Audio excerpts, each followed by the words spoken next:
जय भीम जय शिवराय भावांनो, तुम्ही हा व्हिडिओ बघा पहिले। संविधान एक दलित ने लिखा था, तभी लोगों में हाय हाय मची हुई है। अगर वही संविधान एक पंडित लिखता तो अब तक ना लोग उसे विष्णु का अवतार घोषित कर चुके होते। रामायण वाल्मीकि जी ने लिखी। तुम कहते हो ना तुम्हारे समाज के हैं, फिर भी हम उनको भगवान मानते हैं ना। लेकिन तेरा इन सब बातों से क्या लेना देना? तू तो अपनी वो पेट की नाभि दिखाना जो तू हमेशा दिखाती है। देखो माझ्या समाजामधल्या माझ्या बहिणींना सांगणे हे आहे, तुम्ही छोटे छोटे कपडे घालून जे बाबासाहेबाचे गौतम बुद्धाचे व्हिडिओ बनवाल्या ना, तुम्ही व्हिडिओ बनवू नका। तुम्हाला व्हिडिओ बनवायचा ना, पूर्ण अंग भरून कपडे घाला, नंतरच बाबासाहेबाचे व्हिडिओ बनवा।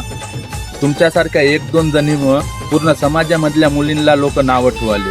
हे असलेच हे मादरचोद आहेत ना, ह्यांना फक्त चान्सच पाहिजे समाजाला आपल्या नावं ठेवायचं। तुम्ही शिवाजी महाराजांचे व्हिडिओ काढा, बाबासाहेबाचे काढा, लहुजी वस्तादांचे काढा, अण्णाभाऊ साठेंचे काढा, फक्त अंग भरून कपडे घाला, नंतरच व्हिडिओ काढा। माझ्या बहिणींना हात जोडून विनंती आहे, काय राग वाटला तर मला माफ करा, तुमचा भाऊ समजून।